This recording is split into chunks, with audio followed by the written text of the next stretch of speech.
శ్రీమతి చాగంటి సీతాలక్ష్మీదేవి గారి ఉపనిషద్ గీతాలహరి శ్రవణానికి స్వాగతం.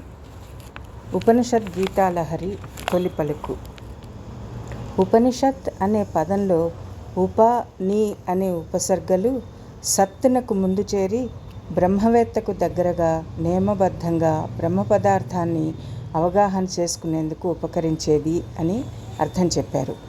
కానీ సత్ లేక సద్ ధాతువునకు గల అర్థాల నుంచి నిర్మూలించుట అనే అర్థాన్ని తీసుకుని అజ్ఞానాన్ని నిర్మూలించి విజ్ఞానాన్ని ప్రకాశింపచేసే బ్రహ్మ విద్య అని, దాన్ని సమీపించిన జీవులకు మరణచక్రం నుంచి విముక్తి కలుగుతుందని శ్రీ శంకర భగవత్పాదులు వ్యాఖ్యానించారు. సత్పదార్థమే సత్తు, ఎన్నటికీ నశించనిది. దాని దరిచేర్చున్నదే ఉపనిషత్ జ్ఞానము. ప్రాకృత స్థితి నుండి ఆధ్యాత్మిక శిఖరాలకు ఎదగగలిగేటట్లు చేస్తాయి ఉపనిషత్తులు. ఇదం నుంచి అదం వరకు, అంటే ఇహం నుంచి పరం వరకు, పార్థివ తత్వం నుంచి పారమార్థిక తత్వం వరకు సమస్త బ్రహ్మాండ దర్శనాన్ని, దానికి ఆవలనున్న దానిని దర్శింపచేస్తాయి. ఉపనిషత్తులు పదార్థాల లోపలి తత్వాన్ని తెలుపుతాయి. వస్తువు యొక్క ఈ అంశాన్ని ప్రత్యక్ చైతన్యము, ప్రత్యేగాత్మ, ప్రత్యేకతత్వము అంటారు. ఈ చరాచర జగత్తు అనే వస్తువు వెనుక ఉన్న ప్రత్యేకతత్వము పరమాత్మ. దానిని ఉపనిషత్తులు తెలుపుతాయి. 1000కి మించిన ఉపనిషత్తులు 108 అయినవి. నేడు మనకు దశోపనిషత్తులే ప్రాధాన్యతనందినవి. భౌతికమైన, అతి సూక్ష్మమైన, అతి దూరంలోనున్న వస్తువులను చూడజాలని మానవులు యంత్రముల ద్వారా చూడగలుగుతున్నారు. అటులనే అవ్యక్తము, నిరాకారము అయిన పరబ్రహ్మతత్వమును మన మహర్షులు మంత్ర సహాయమున జ్ఞానచక్షువుల ద్వారా దర్శించి మనకు అందించిన ఘనులు. వేదోపనిషత్తుల నుండి భూగోళ, జ్యోతిష, అర్థశాస్త్రములు, 18 పురాణములు, తాంత్రిక, మాంత్రిక, భక్తి, జ్ఞాన, కర్మ, వైరాగ్యయోగములు పుట్టినవి. వేదోపనిషత్తుల మార్గాచరణమే సనాతన మతము. భారతదేశంలో ఇతర మతములలో వలె మతస్థాపకులు కనిపించరు. ఆ కనిపించని మత గురువే జ్ఞానస్వరూపుడగు ఈశ్వరుడు, ప్రవక్త. అన్నీ ఆయనే.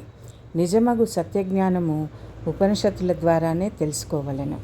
మానవ రూపంలో ఉన్న గురువులు ఈ జ్ఞానం అందచేయుటకే ఈ యుగంలో పుట్టుచున్నారు. మానవుల నైతిక ధర్మములు, సుగుణములు అంతరించుట వలన గురువుల ఆవశ్యకత పెరిగింది ఈ యుగంలో. సత్యధర్మముల ప్రబోధము, పరమాత్మ జ్ఞానము బోధించు ఉపనిషత్తుల జ్ఞానము ఈనాడు ఎంతో అవసరం.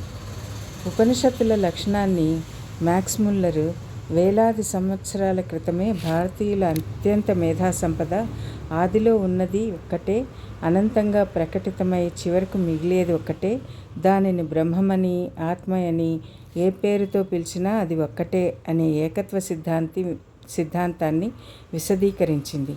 ఇది మన పాశ్చాత్య వేదాంతుల మేధకు అందని విషయం. వారు దేనికీ చలించని ఆ ఒక్కతత్వాన్ని దర్శించి వేదాంతం వంటి దర్శన శాస్త్రానికి రూపకల్పన చేశారు. ఆ భావాలు తలుచుకుంటే గాథిక్ చర్చిపై ఊగిసలాడే గోపురపు చివరి మెట్లు ఎక్కినప్పుడు తల తిరిగినట్లు ఇప్పటికీ మన తలలు గిర్రున తిరుగుతాయి. అది ఎంతో గొప్పదైనటువంటి దర్శన శాస్త్రం అని ఆయన తన గ్రంథంలో వ్రాశారు. అది షడ్దర్శనాలపై వ్రాసిన గ్రంథం. బ్లూమ్ఫీల్డ్ కూడా వేదమతము అనే తన గ్రంథంలో అన్ని మతాల మౌలిక భావనలు భారతీయ ఉపనిషత్తులలో కలవని రాశారు. ఉపనిషత్తు అనే పదం ఉపాసన, ధ్యానం, జ్ఞానం, రహస్యం అనే అర్థాలని కలిగి ఉంది. ప్రపంచంలో బుద్ధిజీవులు తెలుసుకోవలసిన పరమరహస్యాన్ని ఇవి చిన్న చిన్న మాటలతో చెప్పాయి. అదే కృష్ణుని నోట గీతాగానమైంది. ఉపనిషత్తుల సారాన్ని బ్రహ్మసూత్రాలు సంగ్రహంగా ప్రతిపాదించాయి. గీత, ఉపనిషత్తులు, బ్రహ్మసూత్రాలు ఈ మూడింటిని ప్రస్థానత్రయం అంటారు. ఇవి ప్రాచీన వాక్కులేగాక అతి సంగ్రహంగా కాకుండా, అతి విస్తారంగా కాకుండా చెప్పటమే ఉపనిషత్తులలోని ప్రత్యేకత. అందువల్లనే ఉపనిషద్ వాంగ్మయాన్ని హిందువులే కాక మహమ్మదీయులు, క్రైస్తవులు, విదేశీయులు అందరూ ఆదరించారు. షాజహాన్ కుమారుడు దారా షికో వీటిని పార్సీ భాషలో తర్జుమా చేశారు. మత ప్రమేయం లేనివి ఇవి.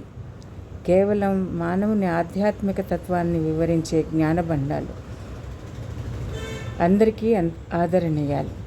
భారతీయులకు ఇంతటి ప్రపంచ ప్రఖ్యాతి నొందిన ఉపనిషత్ జ్ఞానము అందించిన మన మహర్షులు నిజంగా ఆరాధింపదగినవారు. ఇది మన నిజమైన సంపద. దీని వెలుగును లోకానికి తెలియజేయవలసిన బాధ్యత పండితులపై, వేదాంతులపై, మేధావులపై కలదు. అట్లు చేసిన భారతదేశమే ప్రపంచ దేశాలకు ఆదర్శం కాగలదు. ఇట్లు బుధజన విధేయురాలు చాగంటి సీతాలక్ష్మీదేవి.